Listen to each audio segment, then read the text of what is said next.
At NTV. A very good morning. We're glad you're still with us here on Morning at NTV. We are now transitioning into our Tech Note discussion, and the gist this particular hour is the quest for tax harmonization in the East African community and everything that comes around with that. I'll be introducing my guest very shortly, but let me first give you a preamble. According to Article 32 of the East African Common Market Protocol, harmonization of EAC tax regimes is expected to facilitate the free movement of goods, services, capital, and the promotion of investments within the community. Many assume that harmonization must mean the application of exactly the same laws and tax rates. However, this is not the objective per se. Rather, the aim is to prevent any national tax measures that could have a negative effect on the free movement of goods, services, and capital within the East African community, and that could distort competition. I'm joined right now by an official from Siatini, Uganda, Regina Navuga. She's a tax policy analyst. Thank you for joining us. Thank you very much. When I see tax harmonization across the East African region, I fall within the bracket of the layman who might totally misunderstand what that is. I could assume, for example, it's a case of the same taxes within the region, yet ideally it is not. First and foremost, before we even break it down, what is tax harmonization? Okay, thank you very much for hosting me. Tax harmonization, of course, we go back to region integration. Countries a number of times agree to cooperate together. Right. We have the EAC region, we have Uganda, Tanzania, Rwanda. The previous years were joined by DRC, you know, and now there's a conversation to have Somalia come on board. Yeah. And what we have seen countries decide is to see how to compete amongst themselves, to deepen regional integration, but also widen regional integration. By deepening, that means that you agree to do trade amongst yourselves. Exactly. And you cannot do trade without thinking about the pillars. Now, like in East Africa, we've agreed to allow free movement of goods and services in the region.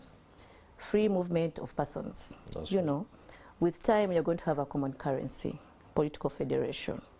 So by the time you talk about tax harmonization, you've agreed that regional integration cannot happen minus tax integration.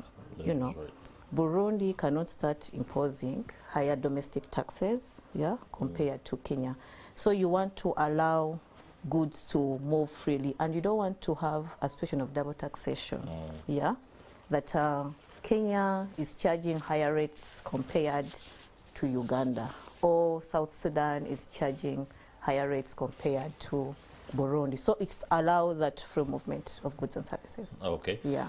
So looking at the current dispensation, what are the pain points with regard to the tax regime across the region? I'm sure Ugandans could be saying, if this weren't what was in place, for example, on the part of Kenya, then business would be smooth this side. But the Kenyans could also have their own concerns, as well as the Rwandans and the people in Burundi, or even Somalia that could be coming on board. Okay. Yeah. What we've seen, Siatini and partners in the region, we've conducted studies when it comes to tax harmonization. In 2021, we did a study to analyze some of the tax measures in the EAC.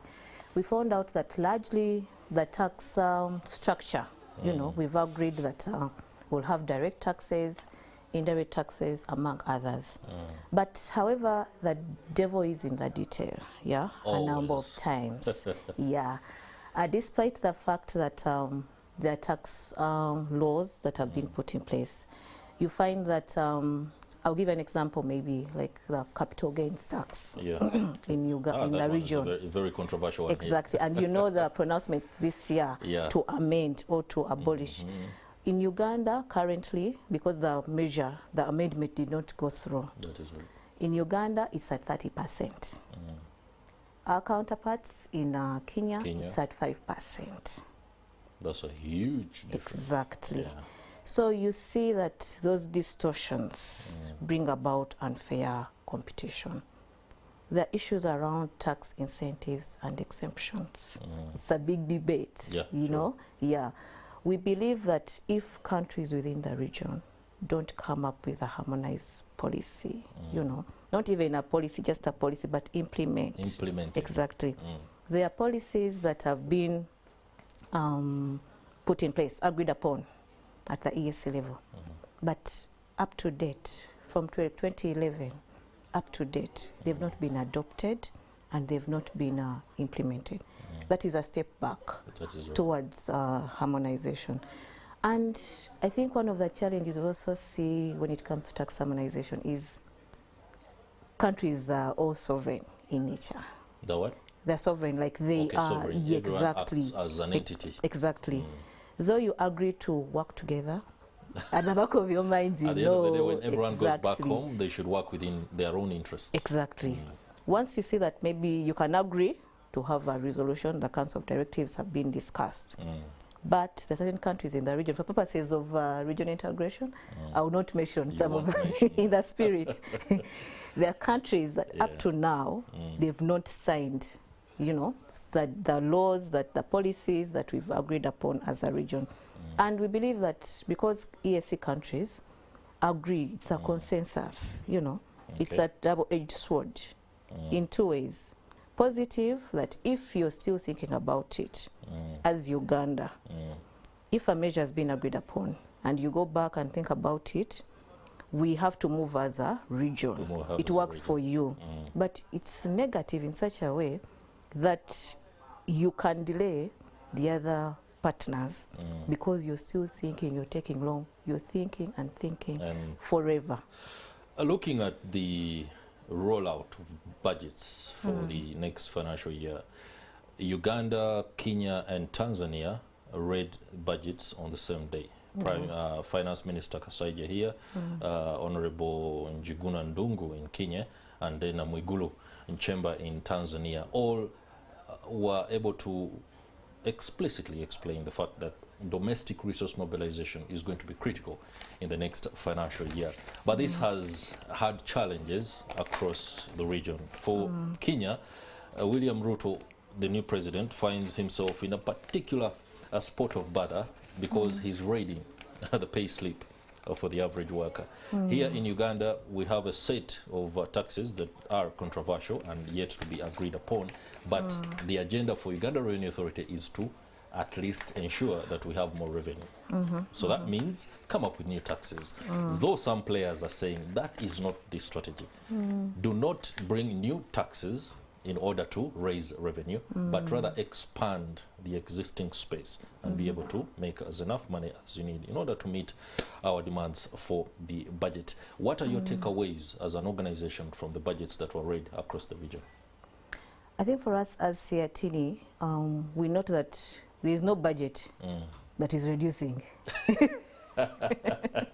They keep increasing. They keep in fact, the day there will be budget that shall be reduced, I think we shall be reaching a very good level of economic development. Yes.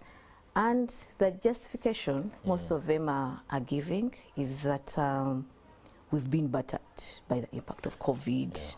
We have multiple crises that are overlapping, you know, and they need to come up with new strategies of ensuring that they change the lives of the people, they improve the lives of the people. One, the budgets are going up.